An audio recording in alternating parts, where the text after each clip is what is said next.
Let's go ahead and get started. Welcome all. I'm James Pustiewski. I'm the chair of the Systematic Review and Meta-Analysis SIG of AERA. Thanks for joining us on the very tail end of the fall semester. Today, I'm very pleased to have my colleagues John Ferron and Megan Kirby, who are going to be sharing work on analysis of single case experimental designs with us today. John is a professor in the Educational Measurement and Research program at the University of South Florida. He has a PhD in educational psychology from UNC Chapel Hill, right? Um, and has been working in the area of statistics and single case design for a long time. He's one of the absolute best statistical communicators that I've ever met. And it's really grateful to have gotten the chance to collaborate with him and that he's willing to share some work with us today. Megan Kirby did her doctoral work at the University of South Florida. She has a PhD in let's see, education. It's Behavior and uh, community science. behavior and community science. Thank you. And she now serves as the director for dissemination and implementation programs at the Language Dynamics Group. While at USF, Megan was really instrumental in a big project working on effect sizes and meta-analysis for single case research, and also has been just a fantastic statistical communicator, helping us reach audiences of applied researchers that are not as comfortable with conventional statistics.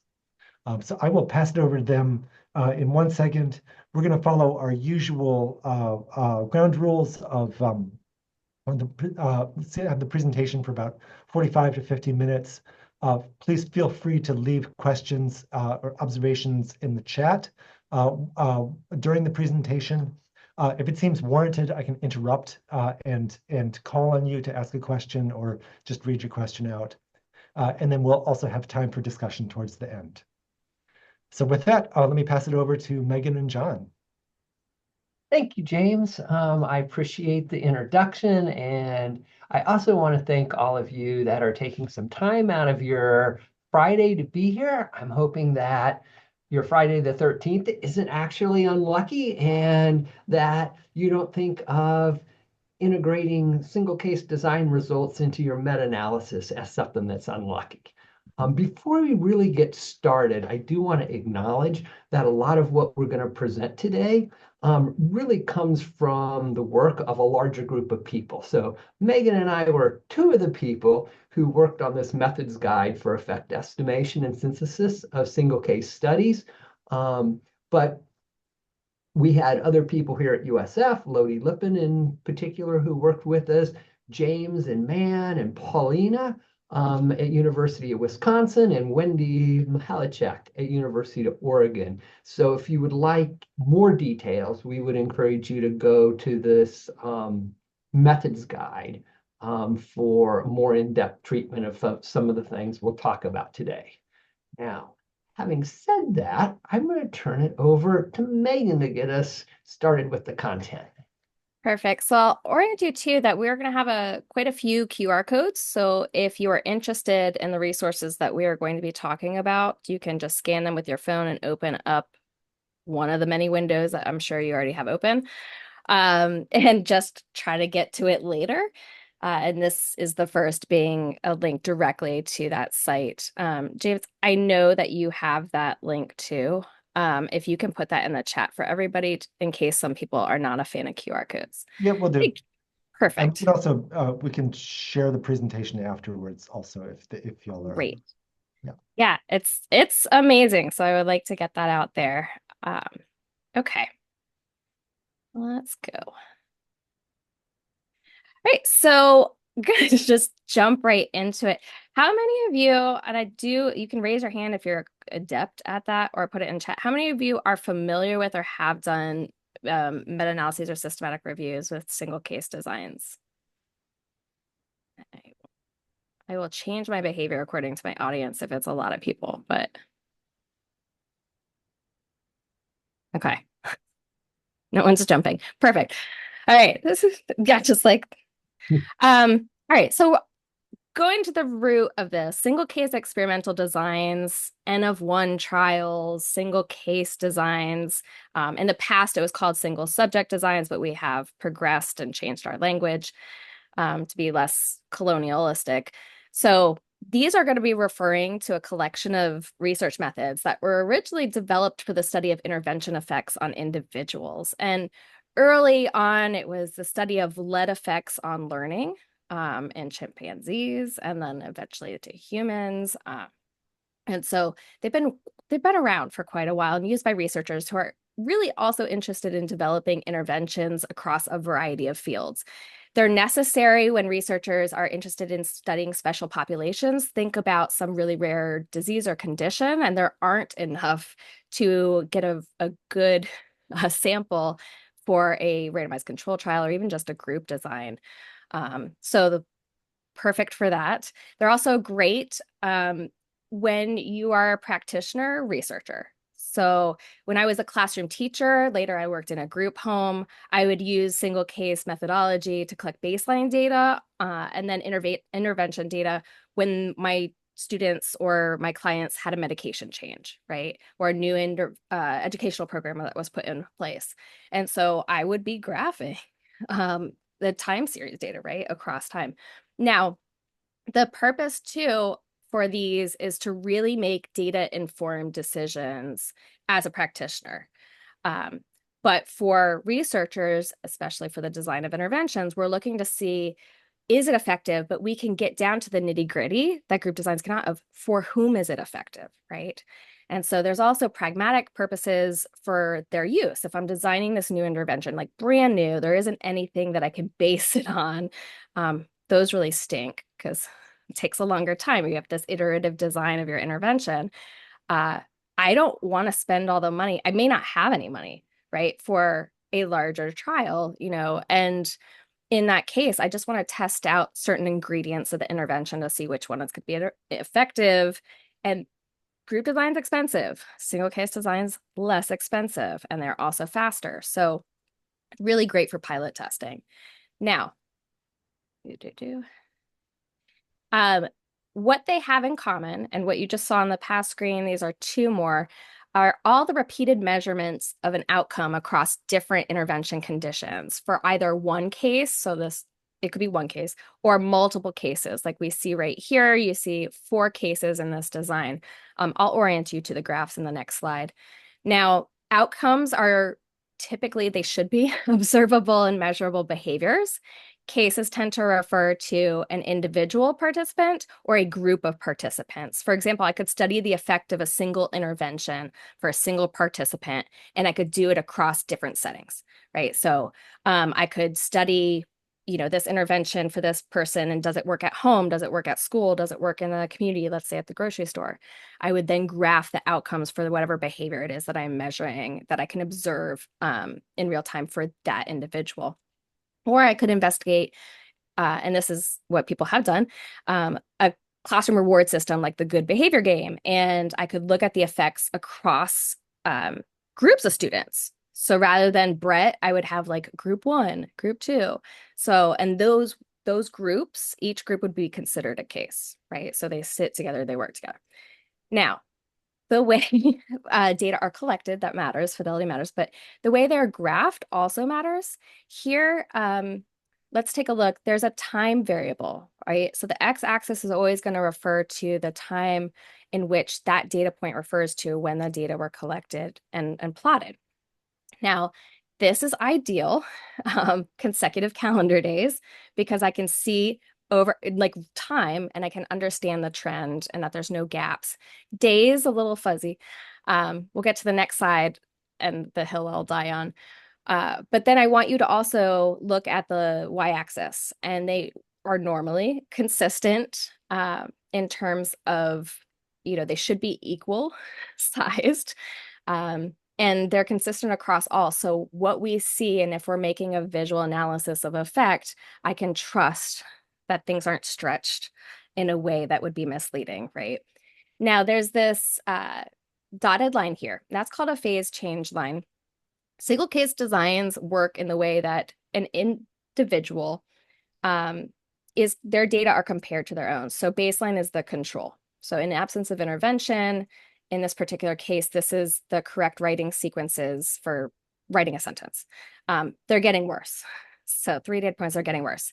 Intervention starts, so we see this dotted line, and then you see an uptick overall in the level and the trend. And that's what we're doing for visual analysis, is seeing if the intervention is effective. For Brett, I would assume it is. Now you see this little like bump out, and Steve is next. And Steve's baseline is longer because we also get to look at, and this is also a way to strengthen experimental control, is that Steve did not start intervention the same time that Brett did. We waited. And the theory is that in absence of intervention, we should not see a change. And so his writing sequences shouldn't get better because he hasn't started intervention yet, even though Brett did, and it was introduced to Brett. So we can compare and contrast both within participants and across participants or cases. Any questions thus far? I think we're good. Now, here's where this might be the unlucky part of the fear of what people may or may not or find really frustrating about including single case designs in their syntheses of effects. Sessions. This is the hill I'll die on with my behavior analytic community. Now, what we're looking at time, often we see time being reported as sessions, and then you're going to need to go in because there could be a gap. It could be the number of therapy sessions. And if the person only attends therapy Monday, Wednesday, Friday, we don't really see that there's gaps in days, right? So we can't assume that this is days. It could be months. So we get a little iffy in there, and there's ways to overcome this, but you would have to probably really go into the article and try to figure it out and hope to God that they told you what sessions is and like what their timing was like, right? So this is a multiple baseline design graph. It is really common. There's other designs that's beyond the scope of this webinar. And this one right here in particular, they're looking at the effects of a math intervention, right? And so across 4 different participants, they have delayed or extended baselines here. They're stretched out, this side being treatment. And so if I'm looking at these graphs, really visual analysis is the heart of single case experimental research. We look at variability, we look at level change, we look at the trends in the data, right? We look at consistency or replication of effects and these patterns across participants, and then also just, within the certain phases as well. And at that heart, I mean, that's really what we want to do. We want to know for whom does it work and how is it working for those individuals. We can get a good idea, but there's also other ways to supplement confidence or like provide confidence in our visual analyses. And so there's tons of options for supplemental statistics, to increase this confidence, in which visually I've determined an effect, and there's a bunch of criterion that you'd a checklist. What Works Clearinghouse is a good start. But in the single case design community, right, like that, since visual analysis is at the heart of it, there's still questions about whether or not single case design studies and their results should be summarized by a single effect size, right? And so, or even if statistics should even be used. So we still have this argument. It's not really, it's like dwindling, but there's still hanger-oners. And in the community, there also is a frustration that's growing, and it's a whiningness from often single case researchers. Behavior analysis is mostly where I hear it from, of how come people are ignoring our research? No one's considering our single case studies, our intervention studies. No one's including them in their meta-analyses or their systematic reviews. They're only including randomized control trials. And that can be really frustrating too, especially in education, where a lot of our interventions have a lot of work done with single case research. And so those studies of effects aren't even evaluated or looked at, right? And so if I'm looking at the fact that what I do if I'm doing a meta-analysis, any review or any synthesis, I have to understand the implications of my work, right? Why we do what we do. And it's because educational decisions are often made at the state, district, school levels, like big time, because they're looking at our work and we're expected to inform these decisions with empirical evidence. So for us, the more research that we're including in these syntheses to identify best practices, the better it is for the students, right? The reason why we do what we do. And so that's, again, why we should be including single case experimental designs in the bulk of evidence for some of these interventions, especially when there's little available on the side of group designs as well. For newer interventions, it's critical to look at all the evidence. I don't know if anybody saw it recently, but there is a systematic review of interventions based on Gestalt language processing and natural language acquisition. I was super thrilled. It was just published. They included single case designs, right? So they were going to go look at the effects, and it turned out there was not a single study included. Super interesting article that just came out. So when you see a Prisma and it says included article 0 and it's published, it's always really interesting. But I want to see it. I want to see single case designs at least considered in the inclusion criteria. So with this interest and there's an intensity of this methodological research that is coming out that we're all doing that's focused on single case designs. It's increased over time, right? We have diverse, flexible, and accessible analytic methods for you to choose from, right? So these single case design effect size estimation methods, really, they can be categorized into 3 strands. So the first, techniques that use design comparable effect size metrics. The second that we're going to go over to is that you can use approaches that summarize the effect for each case, right? So per participant, and then synthesize those case-specific effect sizes. And then the third type of approach that you can use is then methods that are going to use multi-level models, right? And they're going to analyze the raw data or the standardized data from multiple or even just a single case study. So we're going to jump into that, and I'm going to pass it over to you, John, to get us going with the first category. Well, thank you, Megan. So in trying to decide, well, which of these strands is maybe the best place to situate myself for a review, it's helpful to probably initially think about what types of studies are actually part of the review. If your review only involves group design studies, it doesn't even make this page, and our talk today isn't going to be of any help to you. But if your meta-analysis efforts are going to involve single case studies, it's helpful to question whether it's only single case studies or it's a combination of single case and group design studies. And if it's a combination of single case and group design studies, and it's important to kind of average the effects across those 2 types of studies, so you get an overall estimate of the average effect.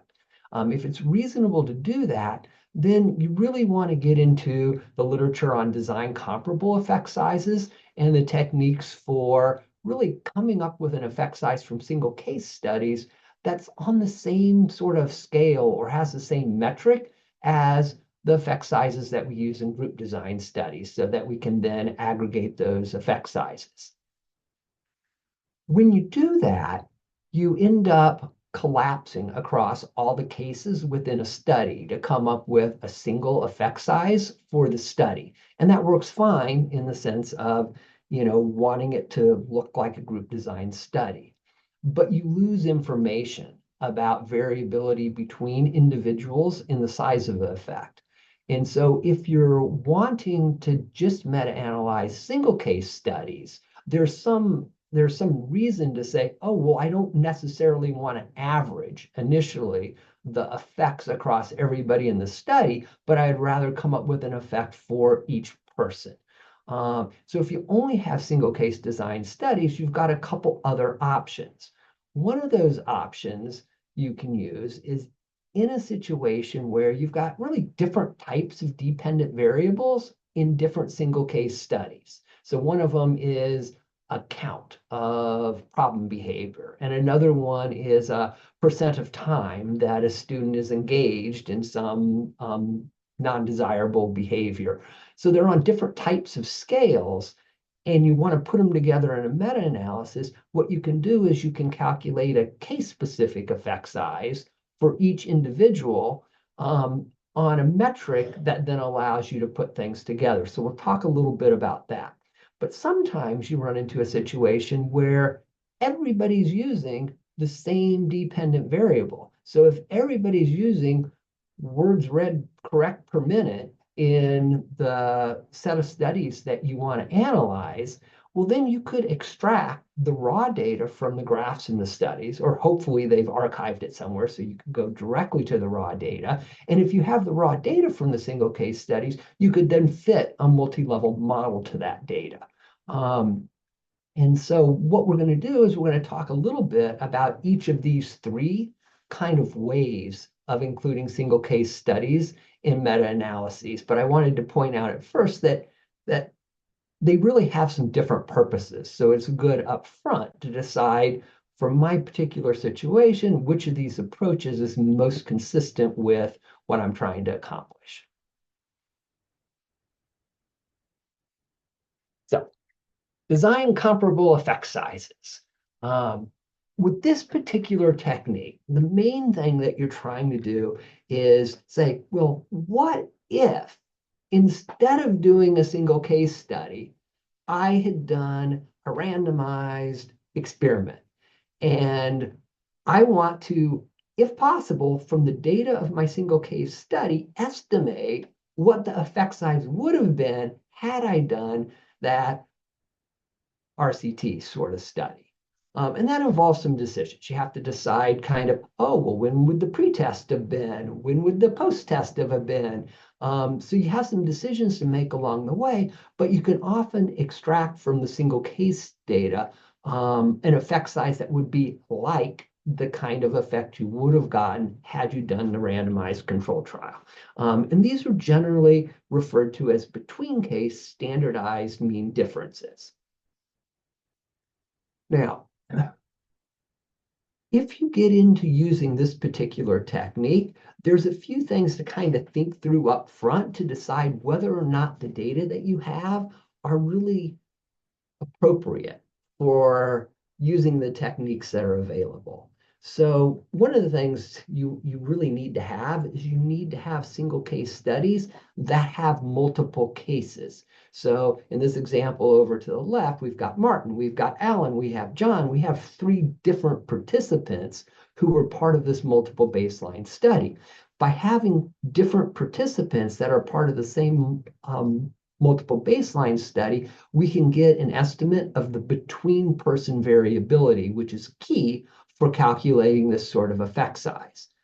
If the single case studies that I were going to meta-analyze had only a single case where I had, say, an A phase, a B phase, another A phase, another B phase, but all the data came from just one person, I don't have the information to get an estimate of the variability between cases and can't really proceed with this type of effect size estimation. But assuming that we've got a bunch of multiple baseline studies, and they're actually by far the most common sort of single case design in the educational context. So if we have a bunch of multiple baseline studies, then we could synthesize the data in each single case study to come up with something that's like a between case standardized mean difference. There's also some assumptions to think about where we really assume some homogeneity, we assume some normality, and those are worth looking at because the outcomes we use in single case data sometimes work okay for those assumptions and other times not so well. Sometimes we have, say, a count of a behavior, and the count can be a very low frequency count, and we end up with lots of zeros, and we don't really have something that's normally distributed. A change in the count to a different thing leads to a different amount of variability. So there's times where these methods may not be appropriate. But there's other times where we say, yeah, assuming normality is close enough or reasonable. If you decide that the data that you're working with are reasonably appropriate for computing a design comparable effect size, it's also important to think about what sort of design you have. You could have multiple baseline designs like I've just talked about. If you have multiple baseline, multiple probe sorts of designs, then you've got the ability to ask the question of whether or not you want to take trends into account. And if you think, yes, I want to take trends into account, then you really need to think about, are the trends only in the treatment phase? Say you have a flat baseline, and then treatment, the outcome changes over time kind of slowly, so you have a trend in the treatment phase, or do you have really trends in both the baseline and treatment phase? And those are going to lead to different sorts of models. Or you may be in a situation you have no trends at all to take into account, which lead to a simpler model. If you're working with an AB-AB reversal type design, but again, it's replicated across multiple participants, so you have 3 or 4 or 5 participants in the study, you could calculate these sorts of design comparable effect sizes, but at least at this point, I don't know of a way to take trends into account. So you're kind of assuming that you don't have trends in the data that you have.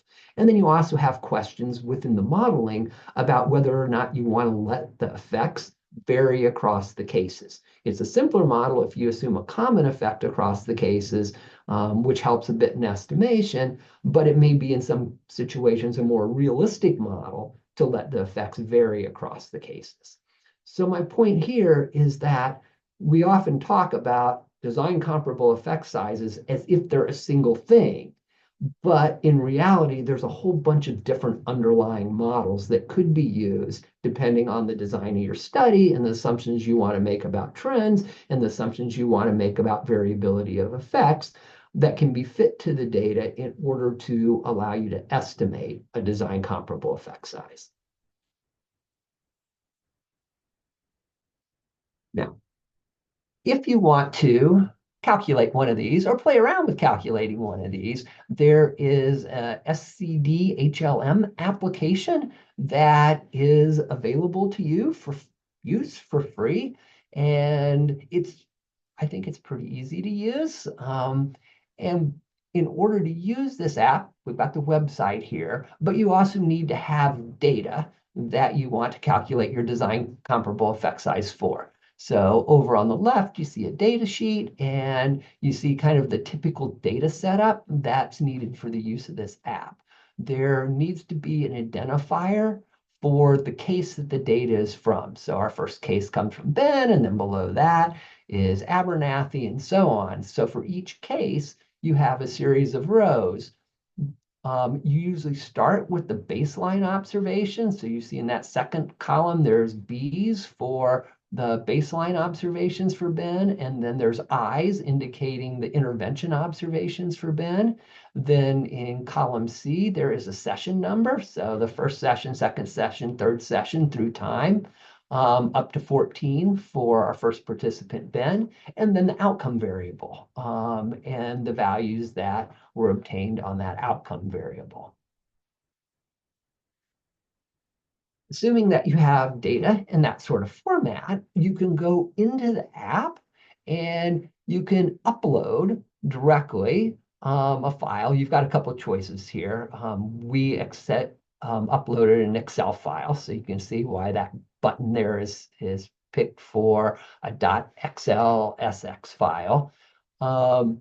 And we indicate the file has a header, so that will pull in the variable names.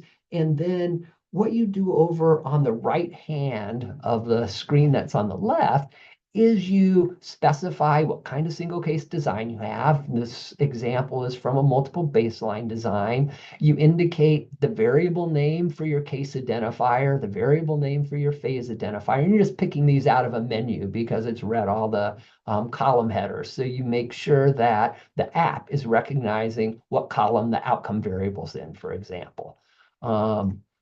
Once you have the data read in, then you can go over to the slide over on the right, and if you go to inspect the data, you're going to see a graph of it, which we see at the bottom of this page. And you can also make some selections about the model for calculating the design comparable effect size.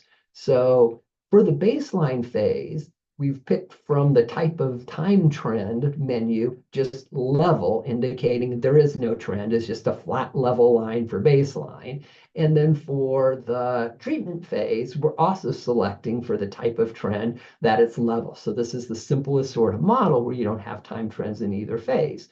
And then for the baseline phase, we're saying there's a fixed effect for level, and there's also a random effect to let the level vary randomly across the cases. And for the treatment phase, we're saying the change in level that occurs, we want to estimate that average or fixed effect, but we also want to let that change in level or treatment effect vary randomly across the cases. And then if you switch over to the tab for effect size, you can see what's calculated for that. And so in this case, our between case standardized mean difference is a 2.57. And it has the standard error, and you'll want that for your later kind of meta-analytic use. If I go back for just a minute, there's a couple other things we picked in here. We picked that this was going to be a first order autoregressive model for the error structure, and that the variance was constant across phases. There's some options if you have something different. And obviously, if we had time trends, we could have to start fiddling with the upper boxes and indicating what sort of time trends we have in each of the phases. But this gives you a sense of how you would use this particular app to calculate a design comparable effect size. And the logic is you calculate a design comparable effect size for each of your single case studies. And then once you have the design comparable effect sizes from the single case studies, and assuming you also have these sorts of effect sizes from your group studies, then you get into meta-analyzing the effect sizes. All right, maybe I should pause for a second before I jump to our next category, which is case-specific effect sizes. No immediate questions, so I'm going to go ahead and move along. As I mentioned before, sometimes instead of wanting a single effect for a study, we decide, hey, wouldn't it be nice if we had an effect estimate for each individual? So we could see maybe, hey, for this sort of individual, the effects are bigger, and for this sort of individual, the effects are smaller. And this then requires us to calculate effects not at the study level, but at the individual level. And when you do this, you're getting into case-specific effect sizes. And what I'm going to argue here is there's a whole lot of different ways of doing this. So there are many of these case-specific effect sizes to choose from. And one helpful way to kind of navigate all your different options is to think about there being kind of 4 general approaches for thinking about how to calculate a case-specific effect size. So one approach that's probably the oldest among single case researchers, and it's been used for many, many years, is to look at the amount of non-overlap between 2 phases of data. And so there's a whole bunch of indices out there that deal with non-overlap. And one of the things we suggest is, hey, consider each of these 4 approaches and kind of see what makes sense given the data set that you have.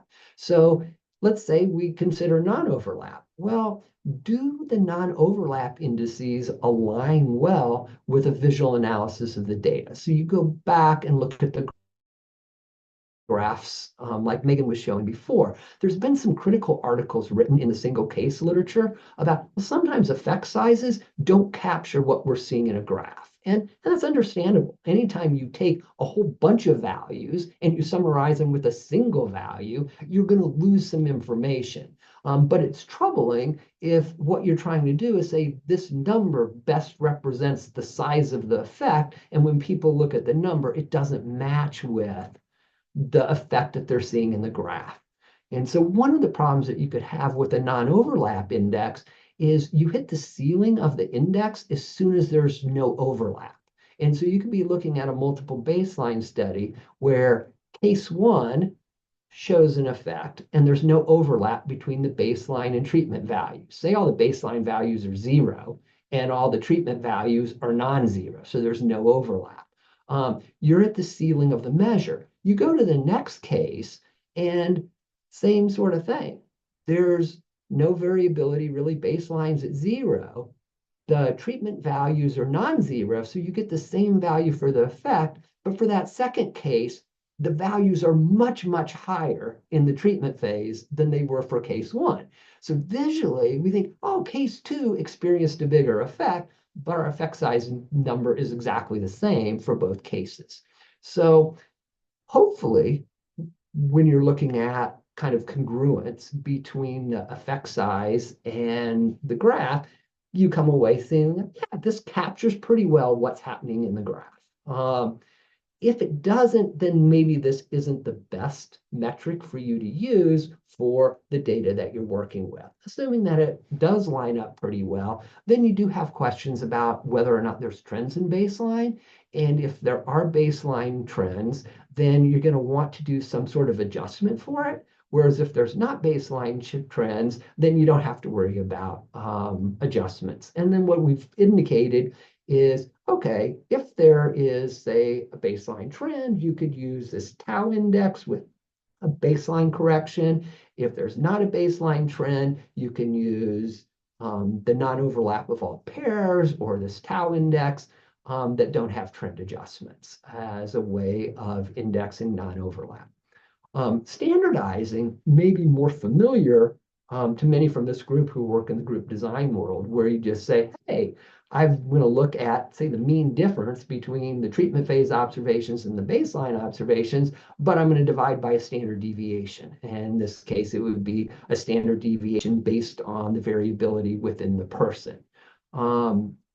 With this sort of way of doing things, it's important up front to ask whether or not you have any variation in your baseline. If your baselines are 0, 0, 0, and there's no variability in them, you get a standard deviation of 0 for your baseline observations. And you can't really then standardize your mean differences by dividing by 0. So things kind of fall apart with this index in some contexts. But other contexts, you've got variation in baseline. You can calculate the standard deviation, and you can proceed to use this index. But we would also ask the question about whether or not it aligns with visual analysis. If it does, then it's still a contender or something to use. If it doesn't, then maybe you drop out. And then there's options to deal with trends. You get into more of a regression framework and use regression coefficients if you're dealing with trends, or you deal with the means if you're not having to adjust for trends. There is also a category or an approach to case-specific effect sizes that look at ratio of responses. So you think about, hey, if I look at the level in baseline and then I look at the level in treatment and I make a ratio of those levels, what does that tell me about the effect?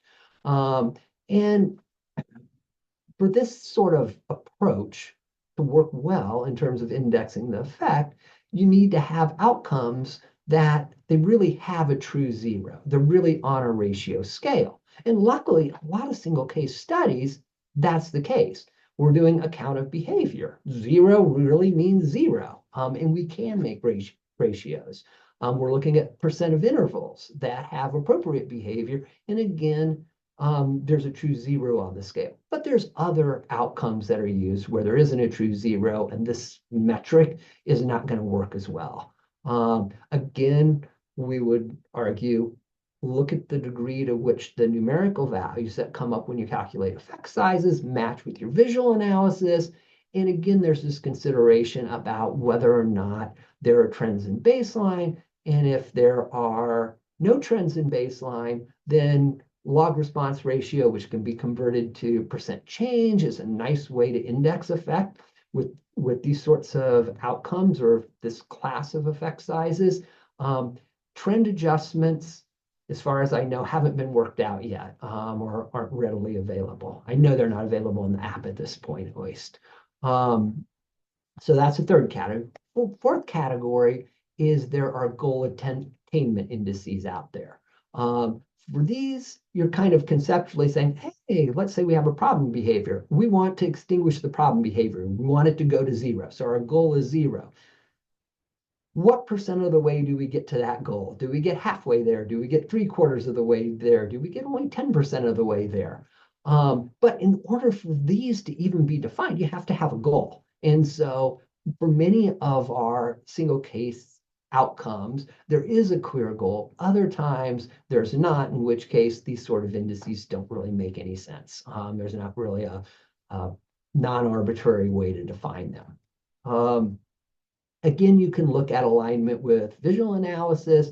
And again, you want to consider whether or not you need to adjust for baseline trend. So this is kind of the way we would say you should make sense out of the myriad of options. Is kind of think of them as falling into kind of 4 buckets, and then there's a way to navigate through those 4 buckets.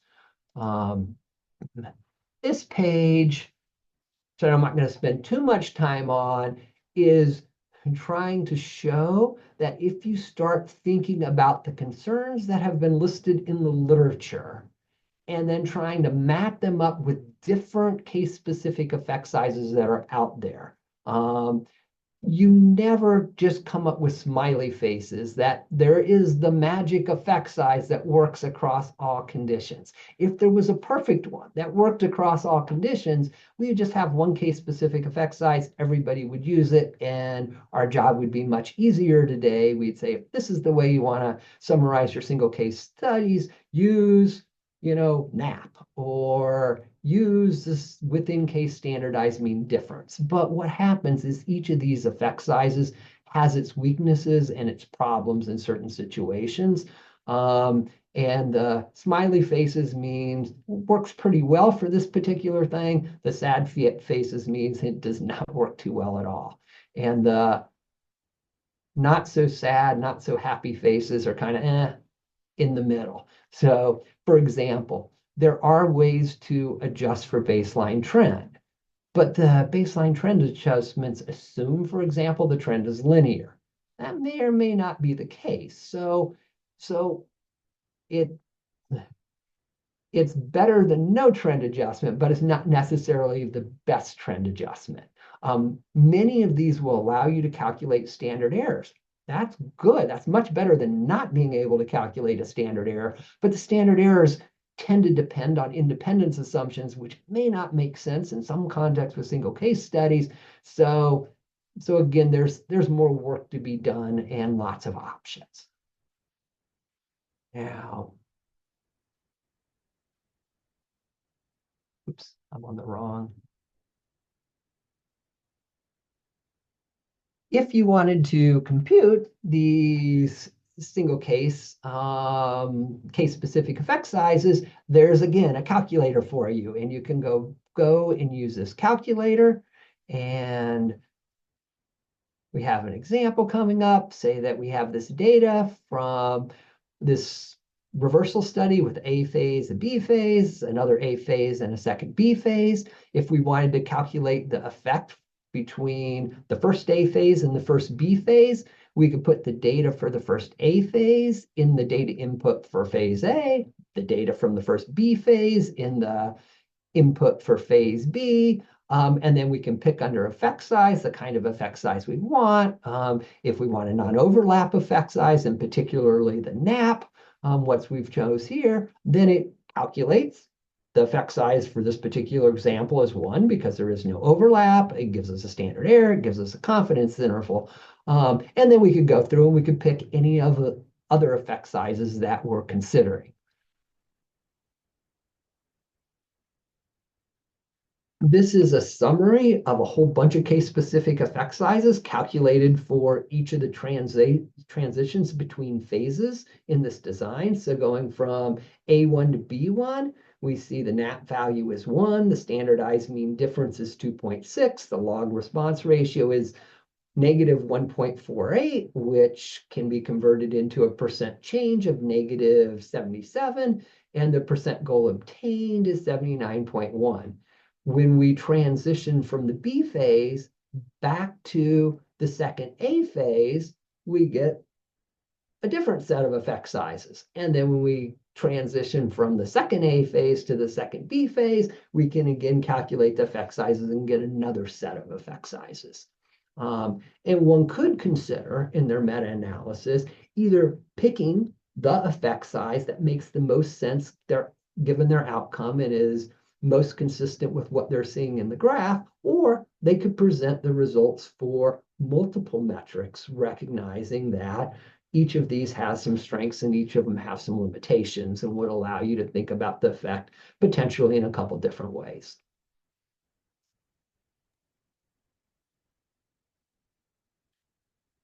Right, so that brings us to the third method that you can go about synthesizing effects of single case design studies. And initially, that's going to be multi-level modeling. So this is probably one of the most popular methods out there currently in the literature that are actually doing these syntheses.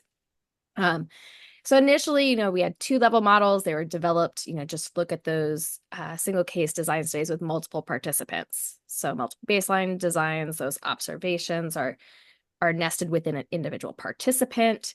And so you would then go into extracting those data and then setting it up, excuse me, across multiple participants, across multiple studies. So we have all of these flowcharts, by the way, are coming from that first slide with the QR code to the actual methods guide. So we're just kind of walking you through it. But all of this is available to you for free on that site. But on the right, we show this flowchart for selecting your approach to multi-level modeling. It's you've got, is there normality? You've got to consider that. And then you've got, if there isn't, then you've got these options where you can use generalized linear mixed modeling. You can use, so your outcomes for the effect size metrics could be log response ratio, log odds. And then you also need to consider, are there trends? And we have a lot of other questions in here for good reason for us to consider, because there are different ways that you can set up your estimation. So this is just a way to program that multi-level model. So if you look over here on the right-hand side, this just gives you a snapshot of that 3-level model. This is what it would look like for the syntax. You can program it in R or SAS or whatever program that you prefer. But there's also this application, the multi-SCED application here. And so you can throw all of your data in there, just like with the others, and come out. And it will actually give you these formulas as well, excuse me, these formulas so that you can understand better what you're going about, since this is new to you. All right, so I'm not going into this because I feel like this is the most common approach, but also familiar with you all versus the other 2 applications. So for sake of time, let's get to like a summary. For those of you who are still with us, know this is new. So if we think about which way we should go, right? We have these 3 approaches. What path are we going to take? It all comes down to the context. Like, why are you doing your research? What kind of studies are you including in terms of who are the participants? What are the outcomes that you're looking at? And, there's different methods, and some of them are not appropriate for others. To start off with, if you are going to include group designs, you really are going down this one path, to tell you the truth. So we're going to be talking about design comparable. But the design comparable effect size options are really not viable for looking at, for whom does it not work, and then why. So if you're trying to study within participant effects or variation in effects that maybe between individuals in the study, because, if you're thinking about this, these effect sizes are going to produce estimates at the study level and not at the case level. So if you really want to look at cases and those effects, then you're going to want to pick the case-specific effect size estimation methods. These approaches are going to allow you to have an effect size for every single individual participant rather than that study level overall summary effect estimate. But you can get into big trouble, or like it's not really appropriate when you want a single overall, just what I just described, if you want a single overall effect size for that one study, or if you want to include group designs, this could be very difficult. You can't. We're looking at the individual participants itself, and you can't extract those data from those group designs. So it's not, these case-specific effects are not comparable to group design effects, right? So the big ixnay on that. And then the multi-level modeling, right? That approach, you're going to analyze all the data from all these multiple studies. You're going to use the single, like pick one model for your multi-level modeling. And in that particular case, because you're defining one model before you go into then running it and analyzing the data, you really need to have a logic model for why you specified what you specified and for your formula. Like if you say, I am going to be looking at an educational intervention for spelling, I would hope that the interventions that I'm looking at, they would have students in baseline who couldn't spell those words. Like it'd be awful if they like included things that were already mastered. So I'm not going to specify that there's going to be a trend in baseline. I'm going to assume that that's going to be low or near zero, right? So you have to critically think about these things that I love this about it, and have this conceptual model to justify why you did what you did when you specified your formula. So, that's it. You got to have very similar outcome measures, and it gets into more restrictions. But again, it's probably one of the most common things that we've found in terms of who's doing this work and what's happening. John, you want to add anything to that? Sounds good to me. Okay. So we went out and we found current, recent, some preprints on the left, examples of folks that are using design comparable effect size estimation methods or case-specific effect size estimation methods. On the left-hand side, you've got this preprint meta-analysis of reading interventions for students with emotional behavior disorders. They're using a between case standardized mean difference. They use the SCD HLM app, right? So that's in there. You've got these two right here. They were using, actually, I think this one is also, this is design comparable right here, and design comparable, they use Tau U, for example. And then finally, tons more. I found so many more. I try to restrict it to 2022 to current. Shout out to Man and James. And so you can go ahead and I linked to these articles so you can take a look, but how did they go about doing these analyses so that you can have more examples? All right, let's see here. And then we're just gonna throw this up. So I put it again, and then we have time for questions, I believe. I see Yeah, a question definitely. in the chat about, which is a common question that comes up, which is how come the design comparable effect sizes from single case studies often seem bigger than the effect sizes that we get from randomized control trials? And probably each of us has some perspectives, but I'll start with my perspective on this. I think a lot of it comes down to the outcomes and the way they're measured. I think that in group design studies, often the outcome is a little bit more distal. And in single case studies, you often have a very specific behavior that should be responsive to the intervention. So it's kind of the discreteness and specificity of the outcome. Now, that does raise a question of, well, then should we be trying to combine these specific outcomes from single case studies with these more distal, broader outcomes from group design studies? But that's at least a chunk of why there's a difference in size in my mind. Yeah, there's more data. I would also say then as a single case researcher too, because I'm so involved with the data, right? I'm collecting it, I'm plotting it. We don't usually wait to the end and then graph it. When we respond to the data, if we were finding out that something's not working, ethically, I wouldn't continue my study. I'm not saying that that happens, but we are also responding more. And I think you'll see phase changes, right? And we'll make a tweak or we'll add a component. And so we always want to continuously improve upon and like have the best outcomes. It's not cheating. It's because we're designing an intervention, right? And we're responding to, and we're interested at the individual participant level. So we do see good effects. So yeah, that is a common question, but a good one.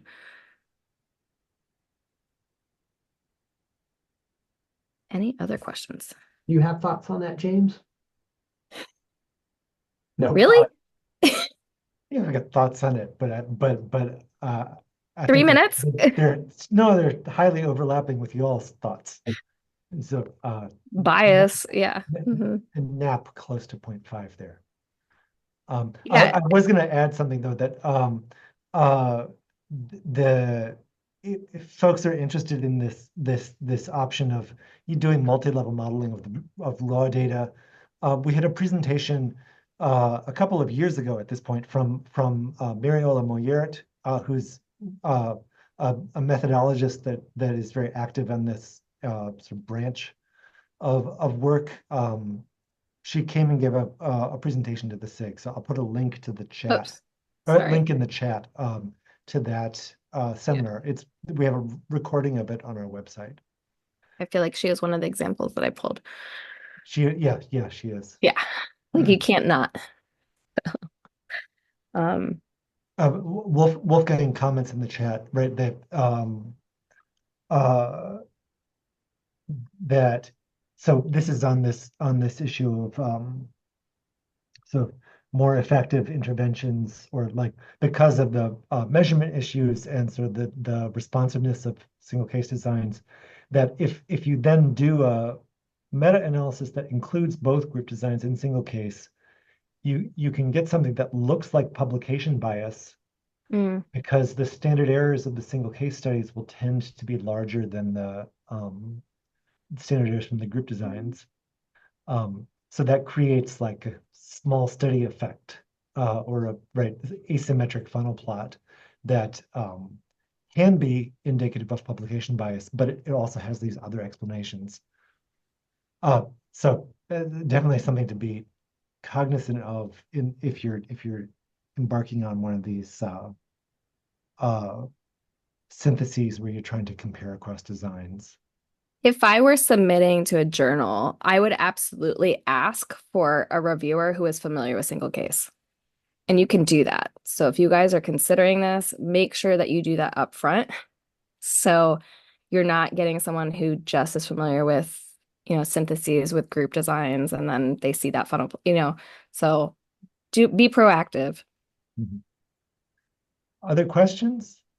So this is Hoda. I have a related question. So, well, when we use BC, the design comparable effect size, especially for the BC SMD, so we need to specify that time centering session, and also we need to decide B minus A, which B stands for the measurement session, A stands for the session where the intervention starts. So I'm wondering, do you have any suggestions for that? Like, especially for the reporting practice, because I'm wondering whether we need to report multiple BC SMD at different levels, B minus A, and also we need also consider the time centering, whether that time centering also impact our results in terms of the reporting practice here. I think it's a wonderful question. The between case standardized mean difference is easy for me to wrap my head around when there isn't trends. And then these centering questions kind of disappear. When there are trends, they can actually make really substantial differences in the size of the effect that you estimate, which is your point.